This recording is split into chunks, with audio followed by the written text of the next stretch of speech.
When I started teaching my classes, it was in 2002, and I was just doing the past life regressions and contacting the subconscious part. I hadn't done much of the healing yet.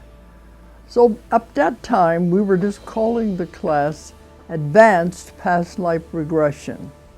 But then as the time went on and we found how powerful this was and what we could do with it, a lot of the students began saying, you know, advanced past life regression doesn't really tell what it's all about. This is so much more than that. We think you should change the name. So it was a few years ago we decided to change the name to Quantum Healing Hypnosis Technique. Because that's really what it is. It's quantum. It's so big and so important. So we called it QHHT because it's way beyond past life regression. And that's where the name is stuck now. And this is the healing technique that we've now been teaching it, well, since 2002, that's 12 years. I encourage anyone interested in quantum healing hypnosis to please take advantage of the training that is now available online. You can find it through my website, dolorescannon.com. Greetings everybody around the world, wherever you may be. You're very welcome to this edition of Capricorn Radio. This is your host, James Swagger, and for the next hour, we'll be getting into some fascinating topics. But before I do, you can check out the links for the live shows at capricornradio.com. We also have a new members area there. You can check out the full MP3 archive at capricornmembers.com. I'm introducing a special lifetime membership fee for Capricorn members. This will entitle you to Capricorn radio shows and Capricorn TV interviews. To sign up for the members area, head over to capricornmembers.com, or equally follow the links on capricornradio.com. Don't forget you can also follow the Capricorn Radio YouTube channel, the Capricorn TV YouTube channel, and of course the Capricorn Radio TV Facebook group and Facebook pages. Or you can also follow what I do, James Swagger, in the James Swagger group on Facebook too. This is your host James, and I'm delighted to be speaking to a returning guest today. A lot of time for Maria Wheatley, a dowser and an author. Fascinating lady, prolific researcher. Let me tell you a little bit about Maria before I bring Maria on. Maria is a second-generation dowser who is a leading authority on the geodetic system of Earth energies, and I don't say that lightly. She has taught how to decode and divine the land by her late father, Dennis Wheatley, who was a titan in his day, and he is considered to be one of the UK's top master dowsers.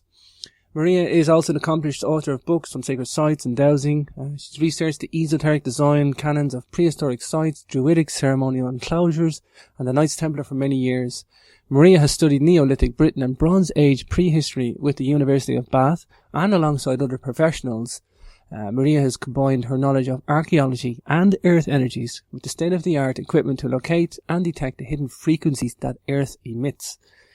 Believing in the earth force as dowsing is simply not enough for Maria. She wants to show the world that the prehistoric designers of ancient sites could locate and harness earth energy. Her findings challenge our very understanding of sacred sites. Without further ado, let's bring on today's guests. Hi Maria, welcome to the show. Hi James, thanks for having me. Great to have you here, Maria, and I know we got some updates and some really interesting stuff to talk about today. Tree panning and the mounds and archaeology, these tree panning skulls that were found, the archaeology around Stonehenge, some mounds and stuff. Tell me what's new for you first. Let's catch up, Maria. How's life with you? It's a new year. What's planned for this year? Yeah, I've got quite a few things planned, James. I'm going to be leading some excellent tours, especially one in September that's going to be walking the St. Michael Lay. And overseas, people can, click on the website and find out more information about that. I'm also going to be teaching in Vancouver, Prague and Italy this year, so I'm really looking forward to that. And I'm also offering this year educational tours as much as coming to meet me and going around the sacred sites, because my dowsing school is now affiliated to the Association of British Correspondence Colleges. And I really want to show people how you can work with the energies to certificate level so they can go on and work with other people and the earth force with a lot of knowledge. And like I said in the intro, that you are you're into the mystic side of things, but you're also into the archaeology. It's a wonderful mix, Maria. I think we need that. I think we need both, to tackle this problem. Well, absolutely, because in fact, I really enjoyed studying archaeology with the University of Bath and Wessex archaeologist Bob Clark, for instance. I mean, he gave me a really good grounding in archaeology, and also access to how to find information about monuments as well, rather than just Google, to do really fine searches within the UK. So that was really good grounding. And also, I feel, as being much as a mystic and a dowser, we really need to integrate sort of both sides of the brain, if you will, the left to work with the right, and not have one predominate. So for me, like you said in the intro, I've been really looking at earth energies for the past 20 years, and we're on the verge of a revolution in our understanding of earth energies. And hopefully next year, we think we have certain data that will say how the energy was harnessed and used. Now, to date, that's all theory, but we think we can show you within a couple of years how it was harnessed. Mm-hmm. But what we're going to talk about today are the mounds that surround Stonehenge. Sure.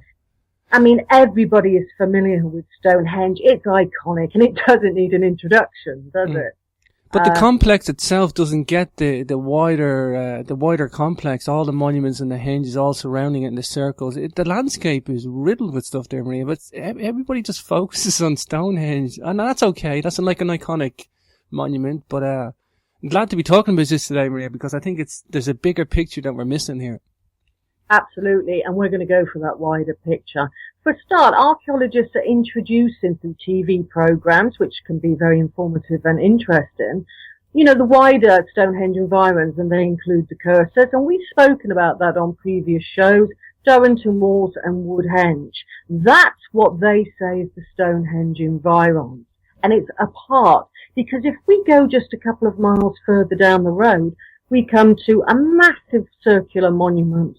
It was two concentric, large earthen circles called Figsbury Rings. Very intriguingly, the moon, if you were right at the centre of Stonehenge, would appear to rise at its most southerly location in the sky, round about midsummer. And even more intriguing, its Porton-Down Nuclear Biological Centre is right on that main line, that main lay that links those two sites together.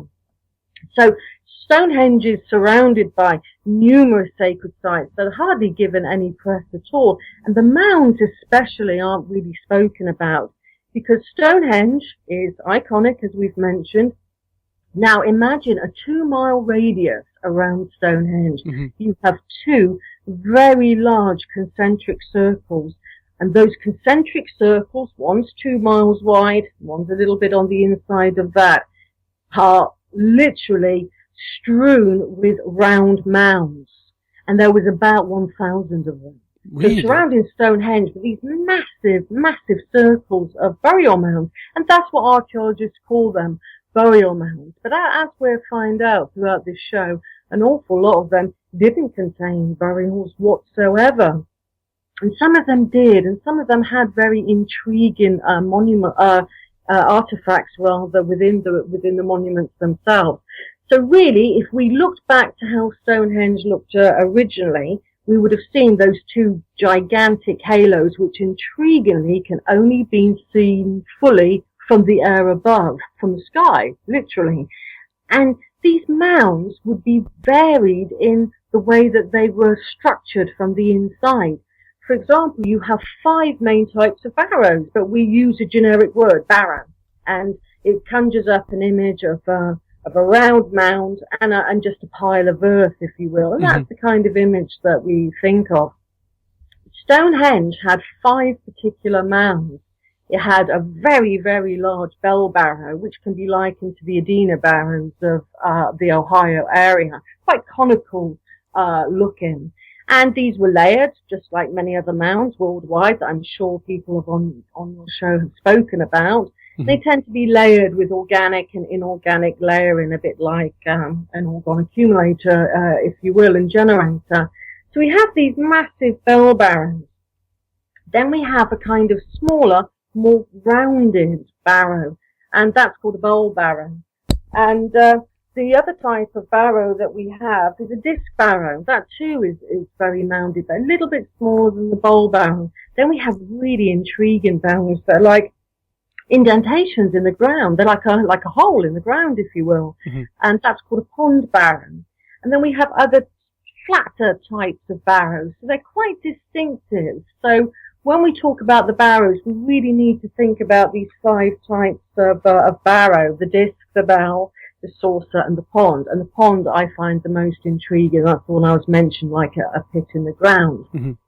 But to our ancient Chinese geomants, and I've been privileged enough to be taught by 2 Chinese geomants, one now lives in Europe, and how they see hills and mountains in their motherland of China would represent a planetary force, like Venus or Mars or Mercury, for instance. And all of their ancient planetary attributes, for example, a large conical hill would be dedicated to Mars, it would be considered male. Mm-hmm. And any energy coming from that hill, because in ancient China they believed earth energy was generated within hills and mountains, and it would come down the sides of mountains, flowing towards the valleys and irrigating the lands below. So the large conical mounds were deemed Mars-like and very, full of energy and very masculine. And intriguingly, in all of those sort of mounds that we have in the Stonehenge environs, the ones that were used for burial were male burials. No females would be found in those types of mounds. Whereas the rounded hills in ancient China, very curving, like a voluptuous woman, if you will, they're considered to be ruled by Venus. And in the Stonehenge environs, once again, those types of burial mounds called bowl barrows, they had women buried in them. So it's almost like exactly the same attributes from ancient China. And the way they looked at their landscape is exactly how the Stonehenge people created their landscape surrounding Stonehenge. And these planetary attributes, according to the ancient Chinese geomants, infused the monuments with planetary power. Mm-hmm. And then whenever there are, for example, a lunar conjunction, say the moon is very close to Mars, that's called a conjunction, the mound would respond to the celestial forces above, uniting heaven with earth. So it's a kind of new look at the ancient mounds that surround Stonehenge.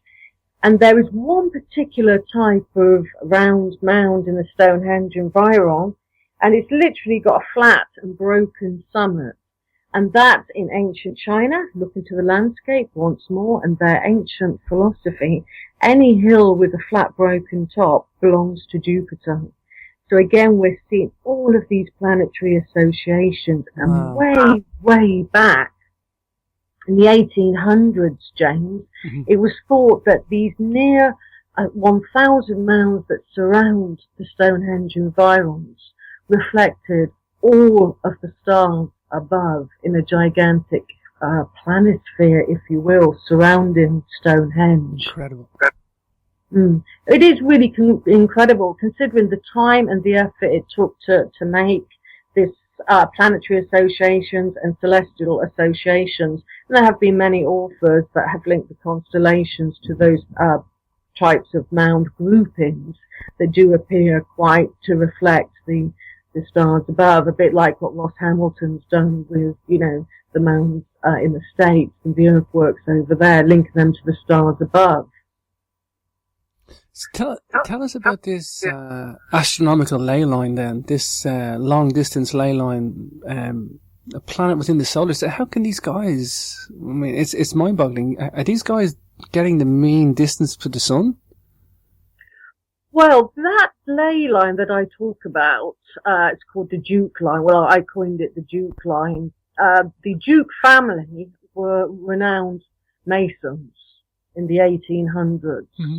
So they had privy to probably occult libraries, and this is probably where this ley line came from.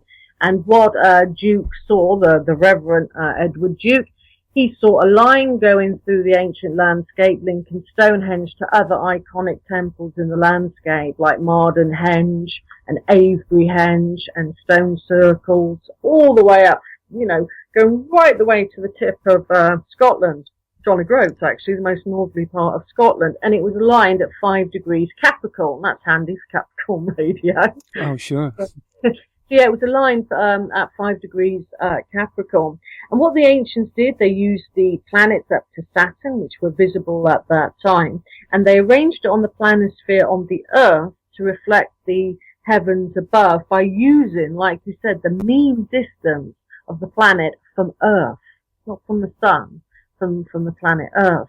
So that gives us a real insight into the astronomical awareness, which was very, very skillful. I mean, today we'd sit at a computer to work that out. We're talking sophisticated mathematics here, Maria. Beyond the average, even the average astronomer would use computer software to calculate that. Sure. Categorically these days. They could not probably do the mathematics by hand. How that was achieved is, one of the mysteries of the ancient world.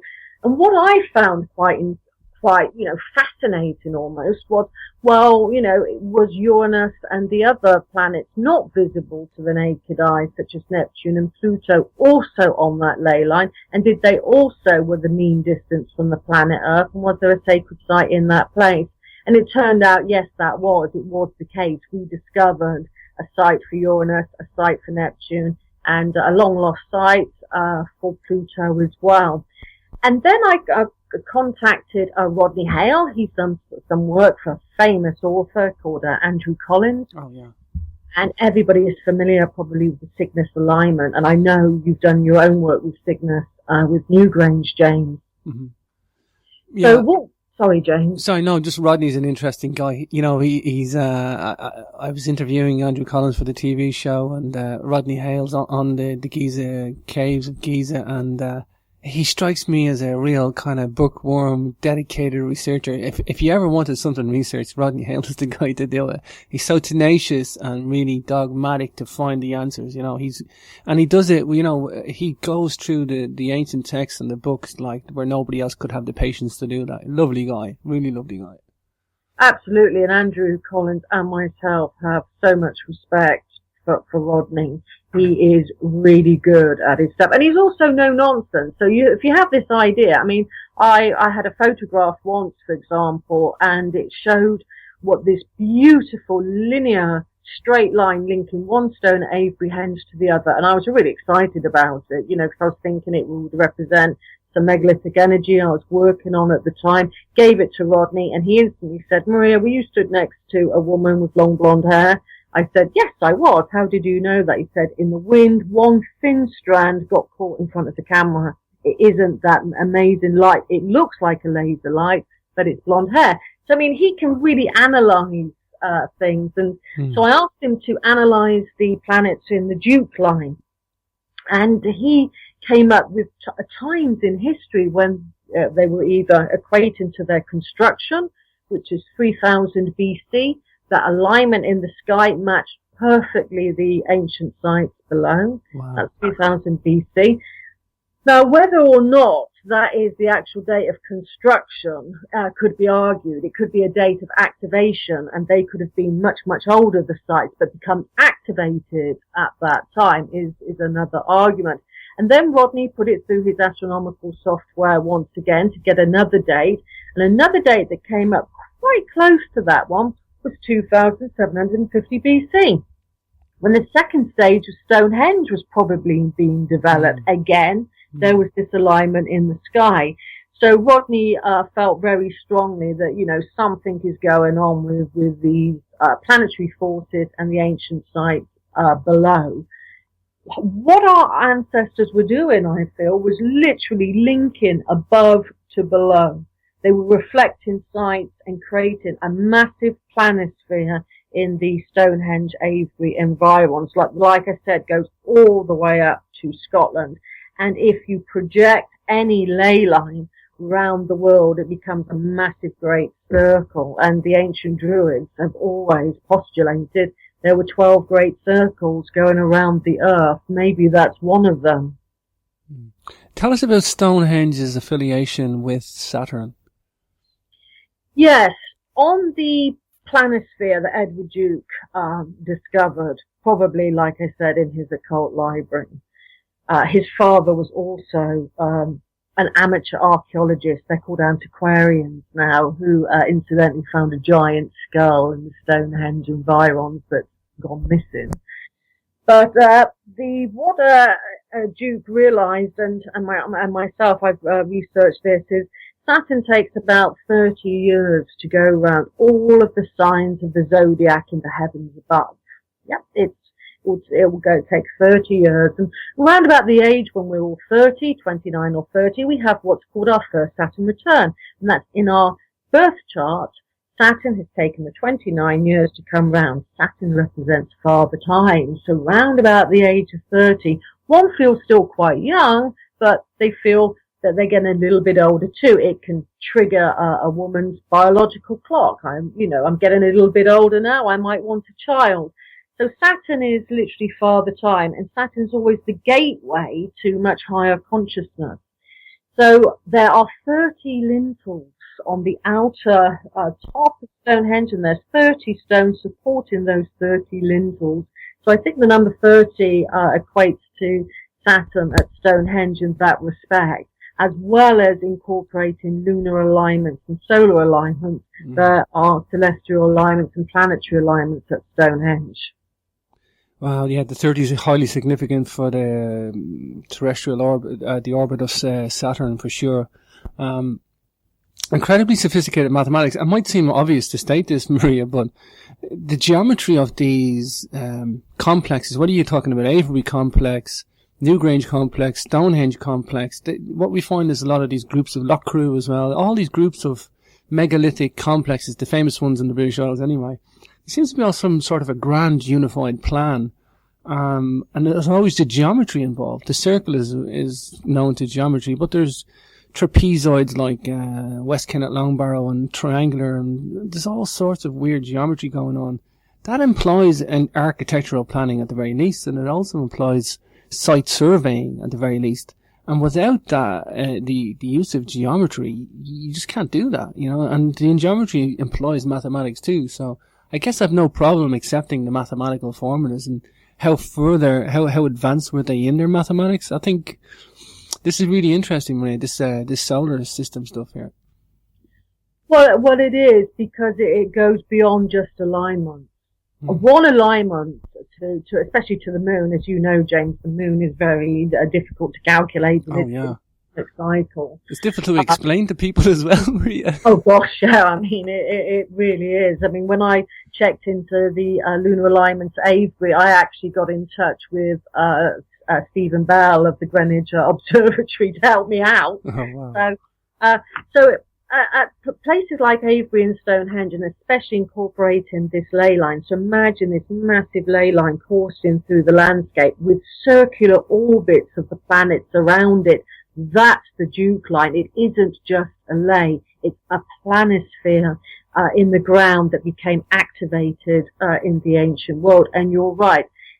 All of this contains advanced math, advanced geometry. But as well, if we think back to, let's take an orthodox date and say everything was 3000 BC. I don't necessarily agree with that, but let's use that as our starting point. Sure. Globally, sure. Worldwide. Everybody was galvanized into creating a monumental landscape to probably an ordered global plan. And what I think is that was going on. Everybody was working towards the same means, and they had, spirituality in common, and not the religions that divide mankind today. I think the monumental building phase created spiritual accord by placement of the monuments on top of, very powerful earth energies. And earth energies that can preserve life, prolong life.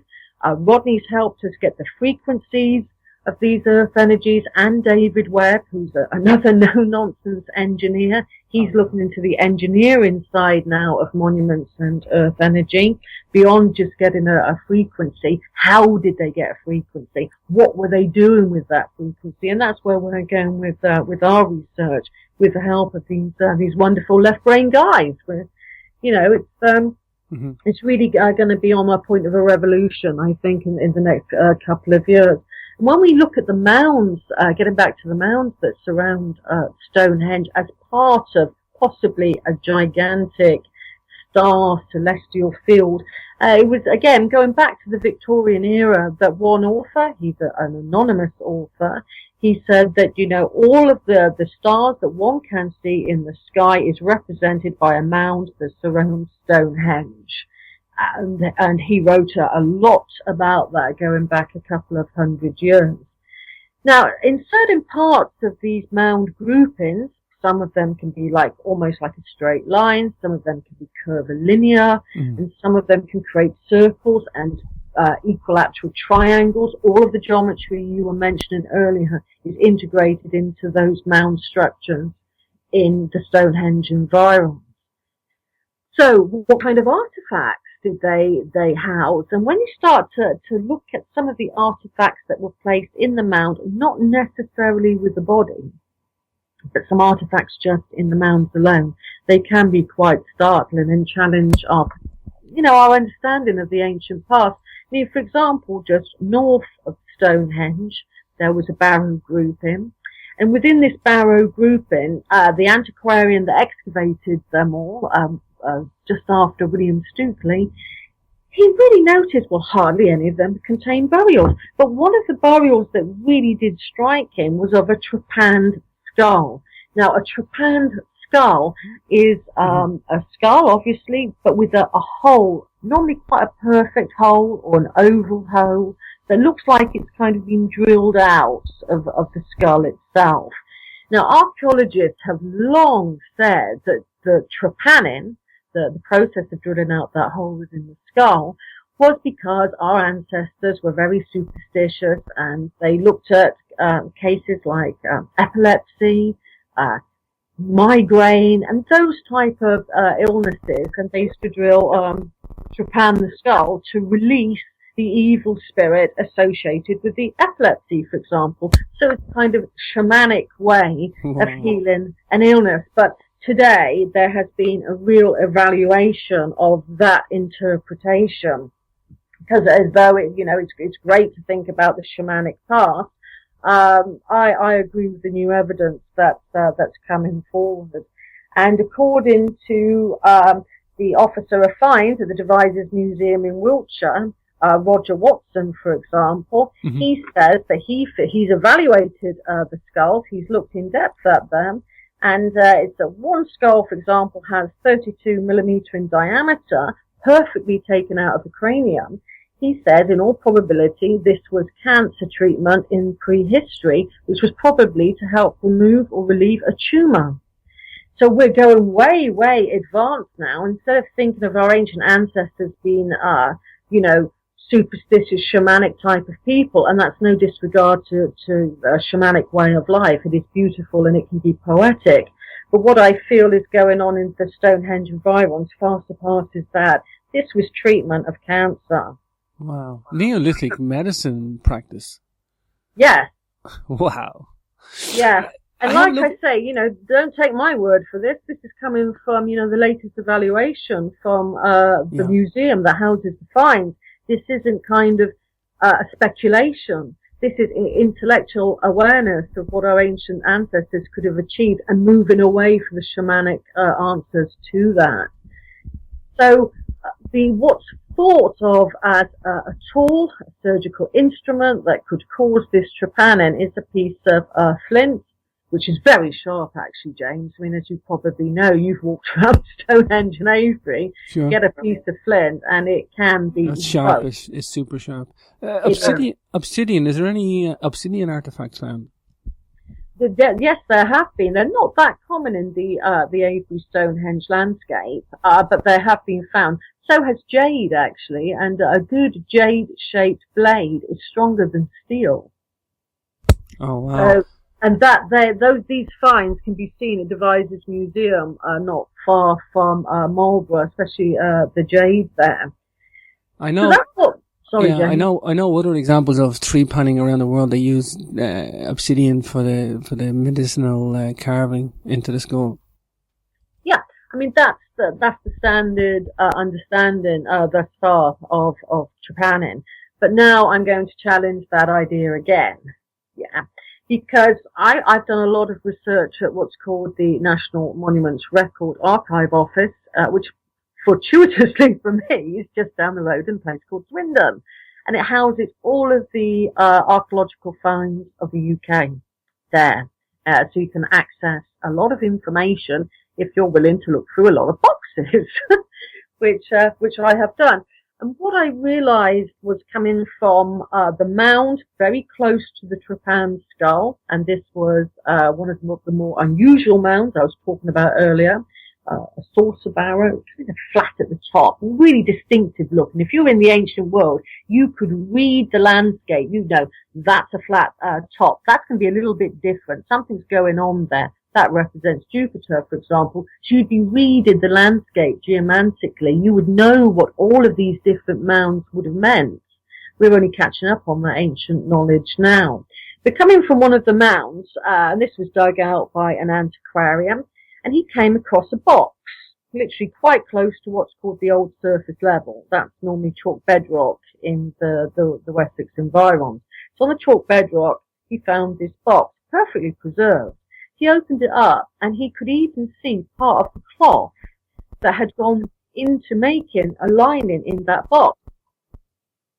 So he opened up the box and then realized inside of that was what looked like a kind of very, very unusual artifact. It has two circles at the top leading down into a sharp point that possibly could have been divided into. It looks like a pair of scissors.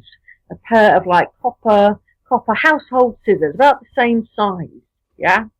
And that was next to the trepan skull. Now, if you start to research what, for instance, medieval surgical equipment looked like, well, the two, you put them side by side, the ancient Neolithic Bronze Age artifact next to the medieval surgical instrument, you will be difficult to tell them apart.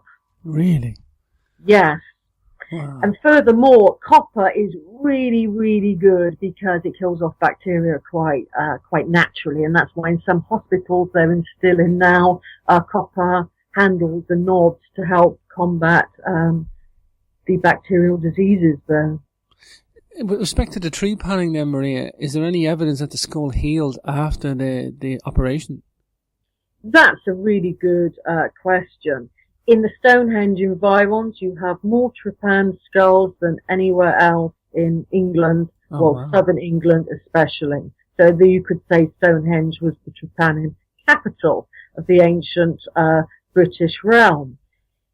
Some of the trepan skulls did show distinctive signs of healing. They had healed. The person had survived the operation and gone on to have lived a healthy life. Whereas from one round mound, there were signs of a secondary infection, and the person, did die of that infection. But that's no different really to, your chances of going into hospital and everything going well in an operation. And unfortunately, sometimes things don't go well. But there was a lot of trepanning done around Stonehenge, and a lot of people did survive. It's incredible. I'm guessing they didn't have any anesthesia. They didn't get knocked out. Maybe they gave them some plant medicine to help with who knows. But it would have been a gruesome operation, Maria. Well, again, I think not actually, because around the Stonehenge and Avebury environs, just like in Orkney, you had what archaeologists call ceremonial centers. Yeah. In Stonehenge, a lot of them were timber. In Orkney, they were tended to be, of stone. And I don't think it necessarily was gruesome, because I think some of the buildings that are going to be discovered around Stonehenge that actually could be Mesolithic, that they were quite sterile environs, because again, our way of understanding the ancient past is like dirt on the floor, straw like animals. They were plaster floors in Stonehenge houses. Yeah. So you could make quite a sterile environment, and just literally a stone's throw away from Stonehenge, excuse the pun there, You had some perfectly pure water. You have everything to hand. So I think given the right anesthetic treatment, you have sophisticated instruments around you, not pieces of flint necessarily, not pieces of obsidian. You could have been using it in a different way, and if they were that sophisticated to create this type of environment, I think that the person could have survived the operation and woken up just like you feel a bit groggy after an operation today. And I think they learned from that. And I think Stonehenge was a kind of epicenter for surgical treatment because, like I say, there's too many trepan skulls around the area compared to, say, Avebury and other places that surround the county. Well, the reason I ask you about the healing of the skulls, that tells you that that's very indicative of a few things. I mean, if there was a sheer quantity of trepan skulls and it wasn't successful, well, then that's one thing. But if they were successful and people did survive the operations, well, then that tells you it was a medical practice that was successful, and probably widely known in the region. Exactly, and there was, probably about, off the top of my head, 8 cases of survived people from different ages and from different, males and females as well. So they were performing this operation. They knew how to do it. Let's get away from that kind of idea of we're releasing spirits by drilling into people's heads. Let's give our ancient ancestors some credibility. And just like what they're doing at Devizes Museum and reevaluating the evidence before them and saying, well, look, this is too spot on. This is in all probability where a lot of tumors grow in the brain. That cannot be coincidental. Why would the sheer quantity? Maybe these people were coming to Stonehenge because that's where the medical centre was, but maybe it was the people in the area. Would there have been an event that these guys were getting a cancer? Would there have been some sort of maybe solar storms or radiation or whatever? Would there have been something of an event that may have caused these guys to have tumours? That's really interesting. I've pondered upon that myself, actually. Why were these people that we believed had a fantastic organic diet, relatively peaceful environments that they lived in, why have brain tumors? The two don't make sense almost. It's like contradicting.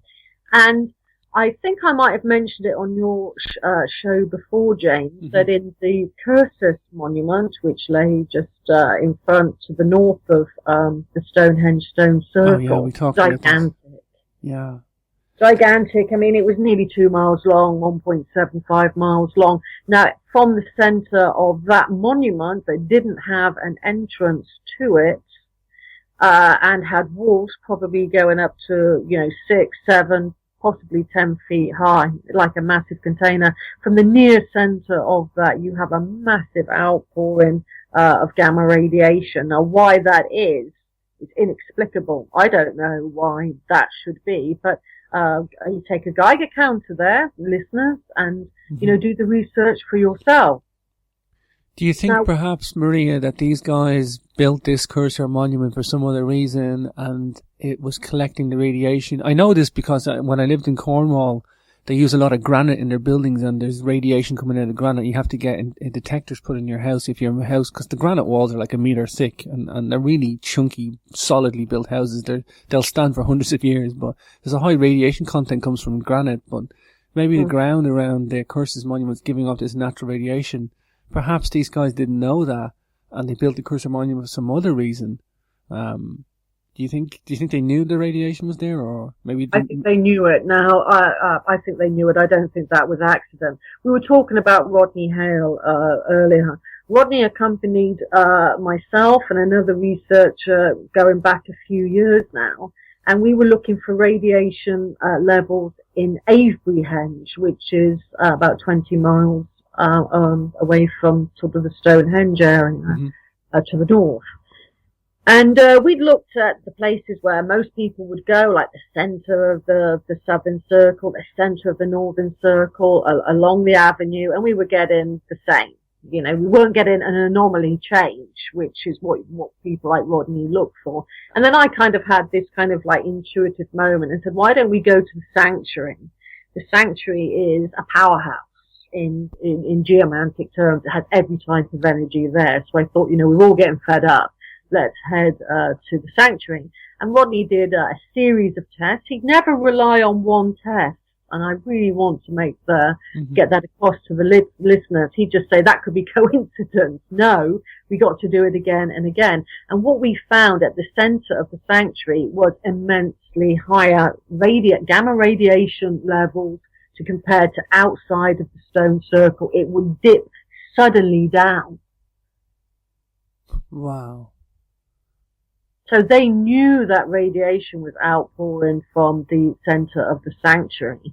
And again, it's not a particular type of radiation one would like to spend a lot of time around because it will, you know, damage your cells. I mean, everybody knows that. But maybe our ancient ancestors could apply a different type of alchemy and understanding on this type of. And it is natural. I mean, this kind of, like coming from granite and stuff, it's natural. Maybe they knew how to harmonize it. I mean, I really don't know at this moment in time why. Maybe it was a curiosity to them, Maria. Maybe it was a curiosity and they were the Marie Curies of the day. Maybe they were experimenting for their first bit of science. I mean, they could have been aware of it, knowing about it, but maybe not of the dangers of it. Well, exactly. That could have been the case. And if we take that thought process and then project that onto the surgery that was being done at Stonehenge, where you've joined some dots, you know, it could have been a side effect of that type of radiation causing particular types of tumors in the brain, in the cranium. That is quite, you know, plausible. But it was going on in the Stonehenge area. I mean, we really need to emphasize that this wasn't common practice in southern England at that moment in time. So there's some strange artifacts. I mean, another artifact that came from one of the mounds on the opposite side of Stonehenge. We're heading towards more of the south, a place called Normanton Down. That's outside of Stonehenge, were again very, very curious because they were perfectly round pieces of copper, almost like a cog that you get in a clock, you know, like you get clocks and they have those round grooved sections, and you see them quite a bit in Victorian cast iron works in factories and things. They can make things turn around like cogs. They've been found in the Stonehenge barrows as well. And what were those? Were they part of a much wider piece of instruments? We simply don't know, because the antiquarians that dug into those barrows, well, they weren't particularly good at taking that many notes, and some of the artifacts became sadly lost. Wow. It's just amazing to me. The more I look at the megaliths, Maria, every time I find more research, they just get smarter and smarter the more I research. I mean, we're looking at solar system measurements, we're looking at tree panning, we're looking at possible use of radiation or experiments with it anyway. It's incredible, Maria. I think so, and I think we've got to have a much wider perspective now. We can't just see, you know, they were doing one thing. I think the global project that was happening back in the Mesolithic time or the Neolithic time, depending on, you know, what time frame you want to use. These were global projects. People being motivated worldwide, you know, all around the world. And some of even the myths associated with stone circles are identical, although they're separated by thousands of miles. I mean, for example, there's a stone circle in Pakistan, and there's a stone circle in Somerset, England, called Stanton Drum. Both are associated with a wedding party that was turned to stone. That's the myth behind it. That has been handed down, you know, orally through the medieval times. So you've got two stone circles separated by thousands of miles, but sharing exactly the same myth. Wow. Incredible, Maria, incredible. And what captivates me is that we concentrate on these places, and I know we're talking about Avebury and we're talking about Stonehenge and that domain, if you want to call it that, in the megalithic empire. But we have these groupings up in Scotland as well, and then bits and pieces in Ireland, and we have groupings in Brittany as well. And it's like the scale of this civilization is never addressed, Maria. It's never addressed in technology or their philosophy or their mathematics, their astronomy, their building techniques, but the sheer number of these people these were a civilization. I wouldn't even say culture, Maria. I would say civilization. Absolutely. And, we all need to think of how many monuments were raised worldwide at the same time. Yeah. I mean, that's incredible by itself, because you've got to organize all of these people. They've got to be fed. They've got to be watered. They've got to have houses. I mean, it's a whole load of things come with them. You have to have engineers, astronomers, all working to very similar design canons, because if you look at the placement of some monuments, whether you think about grid lines, ley lines, earth energies, they integrated the earth and they integrated the heavens as well, creating literally power places that are intriguing people like you and I and your listeners to have a look at and to go to and to share something with these monuments. Because when you go to these sacred sites, as I'm sure that you're very aware of, James, they can change us, can't they? They influence true. our minds and bodies and spirits like no other place. Yeah, for sure. And here's the thing. I think there was a documentary that showed some of the analysis of teeth that the Scottish people migrated down to the Stonehenge monument because whatever was in their teeth, I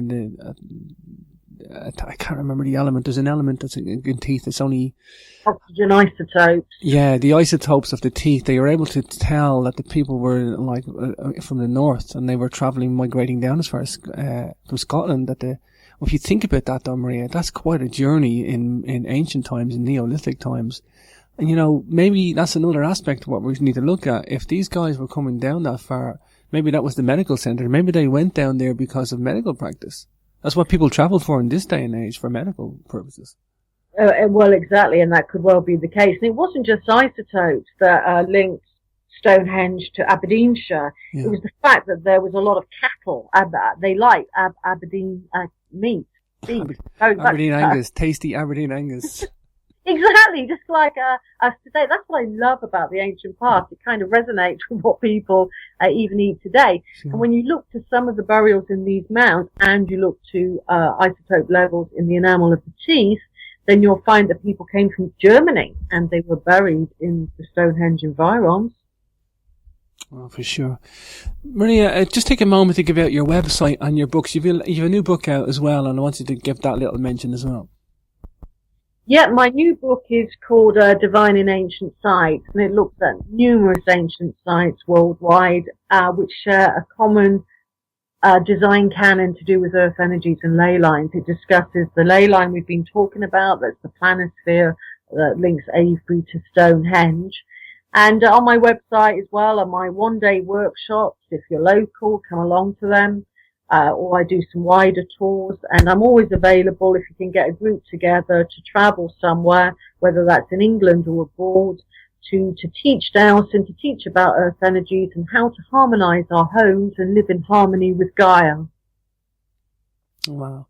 I know I want to talk about ancient sites and the military Pentagon. I know this is featured in your new book as well, Maria. Maybe that'll give the readers or the potential readers something to bite into.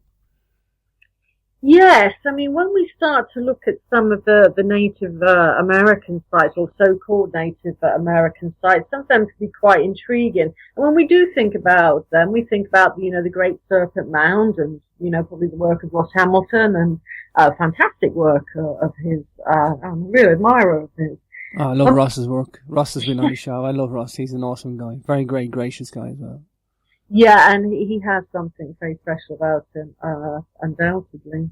When we look to some other monuments around the Wisconsin area, and we look to the modern types of buildings, like the military Pentagon, for example, it could have been long before even the Native Americans built this. They may not have been the builders, but they're just labeled that.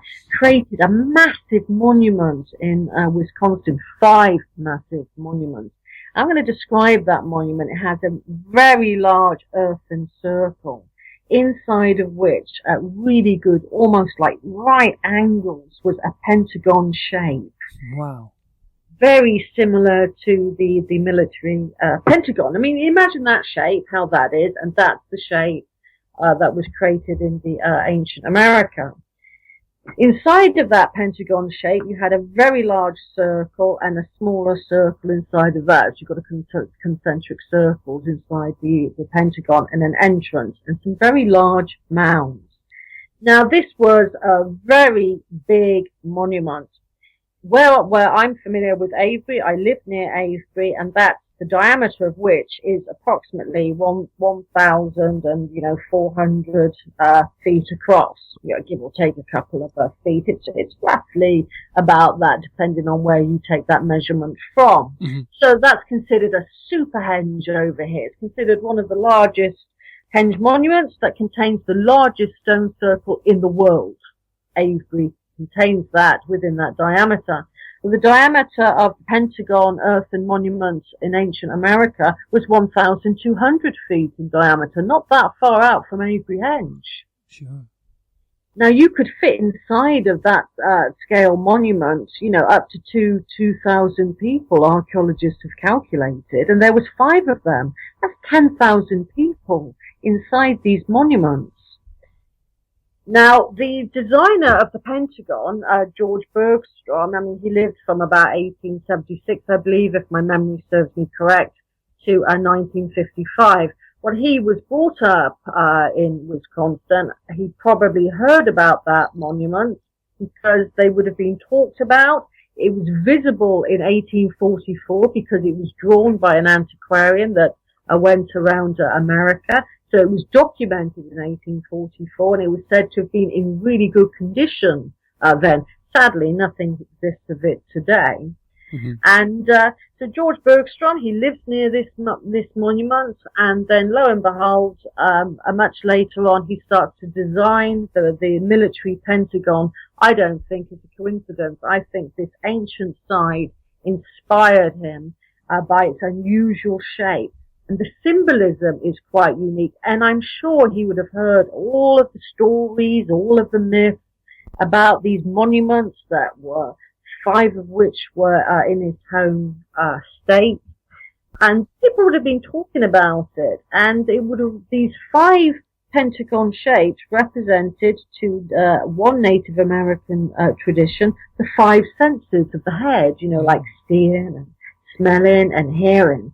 And it also represented prophecy and being able to foretell the future. And it also not only represented the senses of the head, so to speak, but the head of state, the head of the warrior, leadership capacity. All of this symbolism was embodied into the earthen Pentagon monument. And so it should come of no surprise today that, the Pentagon is the head of the military establishment in the USA, full stop, it is. And also contains sometimes around about the equinoxes within that earthwork were, according to native tradition, some quite grisly sacrifices as well, which was all about becoming powerful warrior and controlling the future. So again, it's a lot of symbolism woven into this monument that in a way is echoed into the modern monument today. The ancients used to, according to, again, this is all, all tradition and myth, walk around the Pentagon 5 times. And the Pentagon, the military Pentagon is, the modern one, has 5 ring corridor floors. So again, you have all of this number 5 continually integrated in both monuments. That's incredible, Maria. It's incredible. Do we know anything about the original Wisconsin Pentagon, about ley lines there or anything about earth energies there?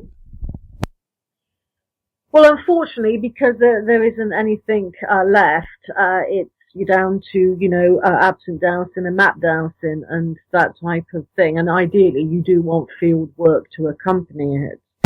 Sure. So that does need a lot of work, done on it to explore it, because it's a very powerful shape. I'm trained in Feng Shui and Chinese understanding of things, and the number 5 represents mankind. So it's a low shoe number. It would represent mankind, and even in the Kabbalah, that would represent the Seal of Solomon. And the Seal of Solomon is related to the number 5 and to mankind, and it's how you walk around your property to understand its energetic signature in ancient China, in the compass school of understanding the art of placement. So again, it's coming back to a lot of numerology as well, and a very intimate symbolism. Mm-hmm.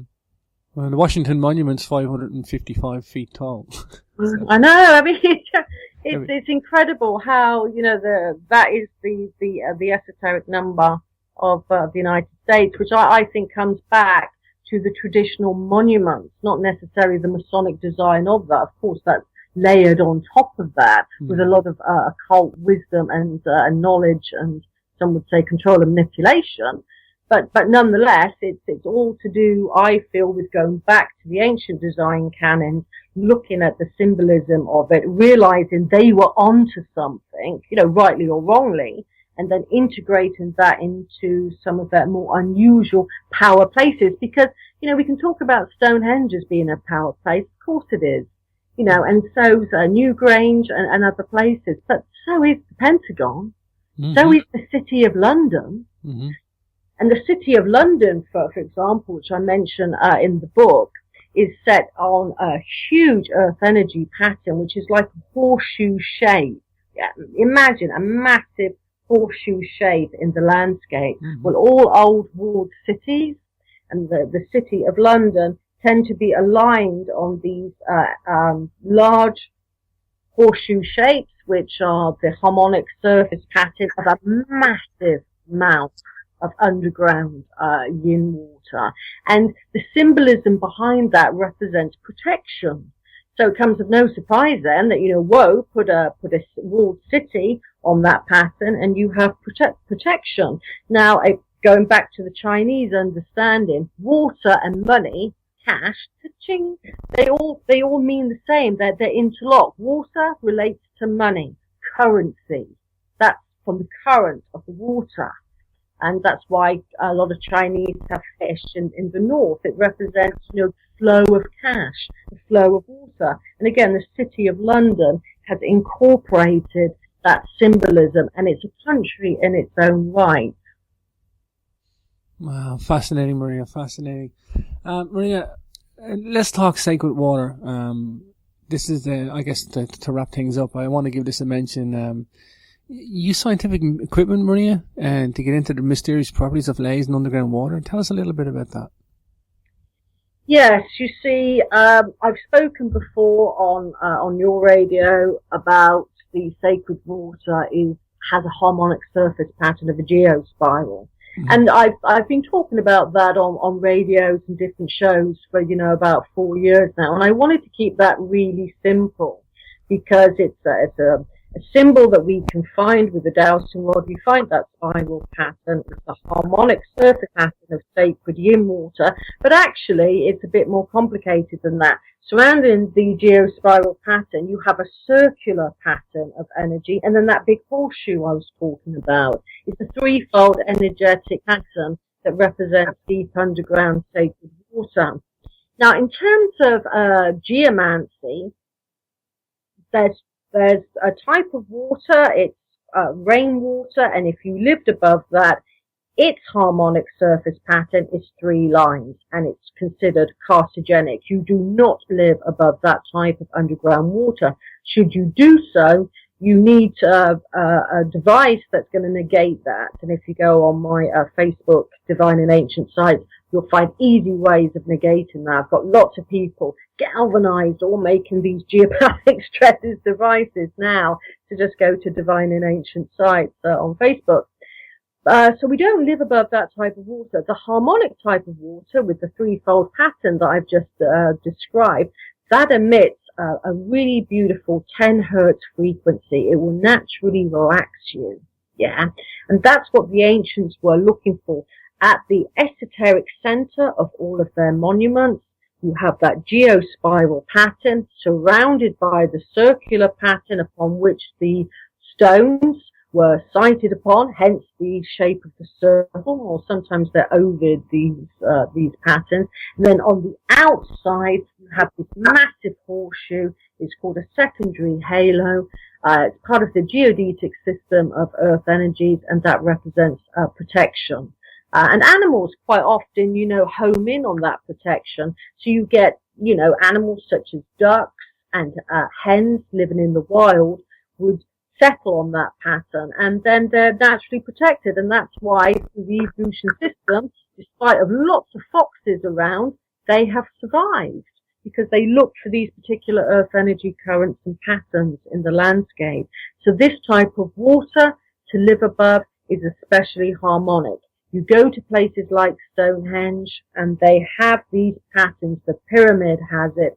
And also when we look at the frequency of some of these earth energy patterns, they sometimes resonate about 18 hertz as well, just below your audible ability to hear it. Not all of the time, but some of those patterns definitely do.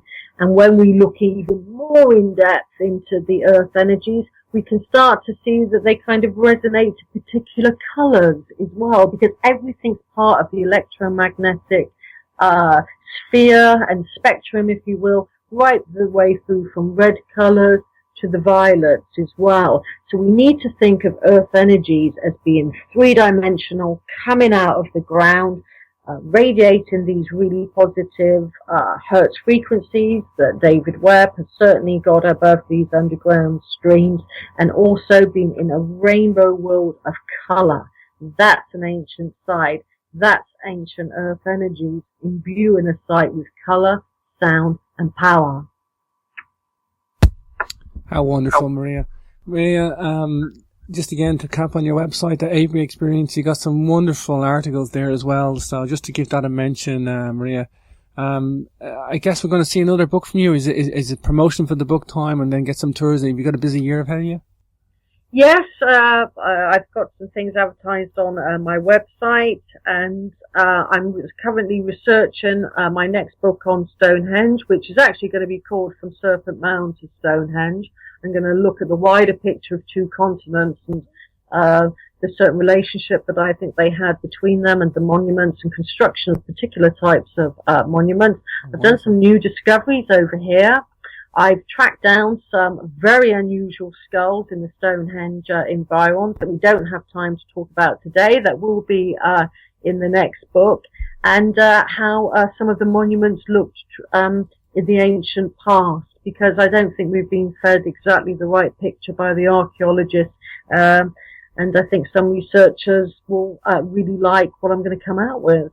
Wow, wonderful. Maria, I love what you do, Maria. You're a great researcher. You really are. And, for the listeners out there, if you want to get into megaliths, you're going to have to eventually look at the megaliths in the British Isles. And if you do that, you will eventually come across Maria Wheatley, because you just provide a great wealth of service to the megalithic research, Maria. So I commend you on that. Thank you very much, James. It's been a pleasure having you on the show, Maria. I really thank you for your time today. Thank you. This is your host, James Swagger, signing off. Don't forget to check out the full MP3 archive at capricornmembers.com. You can subscribe there. You can also follow the Capricorn Radio YouTube channel, the Capricorn TV YouTube channel, and of course the Capricorn Radio TV Facebook group and Facebook pages. Or you can also follow what I do, James Swagger, in the James Swagger group on Facebook too. And follow all the links for the show on capricornradio.com.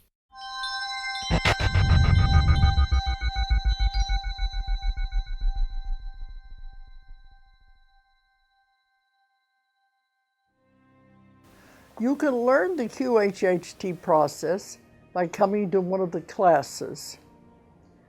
The problem is I have stopped taking the long trips. I was doing many, many trips a year to all the countries of the world. These were long 14, 16-hour flights, and we were having 100 people in each class in all these different countries. But it began to take a toll on me that I don't want to be traveling that much out of the country anymore. We were still doing classes in the United States too, but we decided I would no longer take the long trips out of the country. So we're only doing one live class a year in America. So we're going to do one a year in America. And we have advanced classes that are available. We're still doing those all over the world.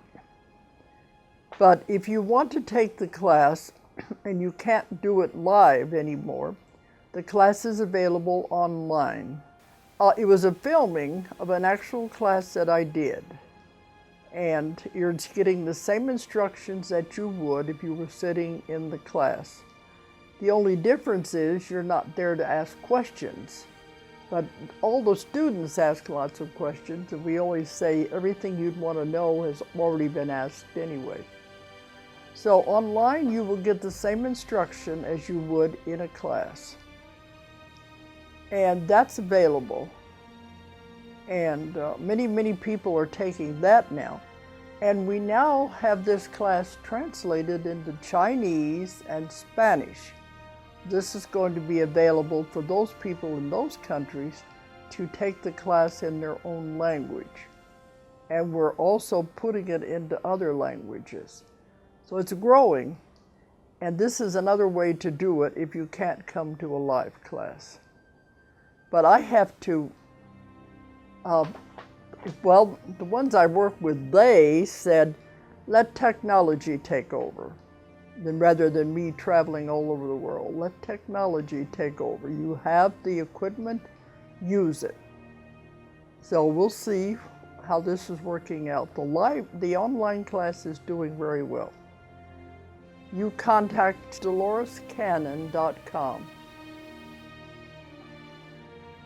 I encourage anyone interested in quantum healing hypnosis to please take advantage of the training that is now available online. You can find it through my website, DoloresCannon.com.